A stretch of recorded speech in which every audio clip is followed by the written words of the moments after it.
že odmietam politiku železnej opony, ktorá reálne vzniká a je medzi Európou a Ruskou federáciou a že chcem ponad túto železnú oponu podávať ruku na spoluprácu. Tie vzťahy medzi Ruskou federáciou a Slovenskom sú pomerne zmrazené, pretože sme súčasťou Európskej únie a sme súčasťou NATO. A my chceme byť seriózni partneri v týchto organizáciách, čo som zdôraznil aj na danom stretnutí.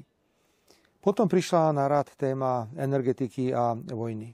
Pokiaľ ide o energetiku, otvorene pred ruskými médiami som zopakoval, že považujem plán Európskej komisie zastaviť akékoľvek dodávky ropy, plynu a jadrového paliva z Ruska za šialenstvo a že to Európsku úniu výrazne poškodí. A spomenul som príklad slovenských atomových elektrární, kde ak si niekto myslí, že namiesto ruského paliva zoberieme nejaké palivo z amerického Westinghouse a že to bude fungovať, tak sa mimoriadne mýli. Verím, že pokiaľ ide o legislatívne akty k tomuto návrhu Európskej komisie, že sa budú prijímať jednomyseľne. A tu som verejne povedal tu v Moskve, že takéto rozhodnutia budem vetovať. Ak sa nebudú prijímať jednomyseľne, ale budú sa prijímať kvalifikovanou väčšinou, tak je isté, že veľké štáty nás prehlasujú.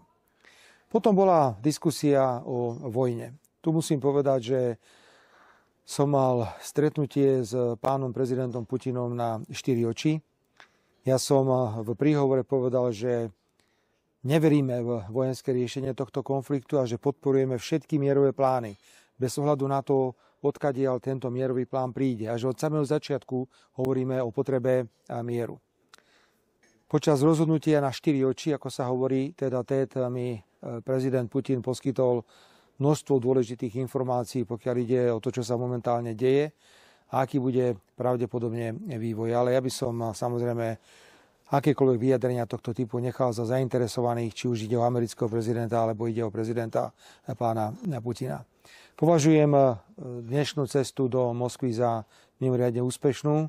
Okrem splnenia sľubu, ktorý som dal, že sa pôjdem pokloniť a dám kyticu na hrob neznámeho vojaka, sa mi podarilo zabsolvovať 4 mimoriadne dôležité rokovania, a to je rokovanie s brazílskym prezidentom, s vietnamským generálnym tajomníkom komunistickej strany, s čínskym prezidentom a ruským prezidentom. Myslím, že stálo za to sem ísť a je to aj prejav suverénnej slovenskej zahraničnej politiky, kde nám nemôže nikto prikazovať, čo môžeme alebo nemôžeme. Aj preto som dnes reagoval na ďalšie vyjadrenie vysokej predstaviteľky Európskej únie pre zahraničné veci, ktorá ma opäť kritizovala, že nestojím na správnom mieste. Ja si myslím, že ja veľmi dobre viem, kde stojím, pretože chcem suverénnu slovenskú zahraničnú politiku. Európa potrebuje Rusko, Rusko potrebuje Európu. Musíme robiť politiku spolupráce a nie politiku nenávisti a železných opon.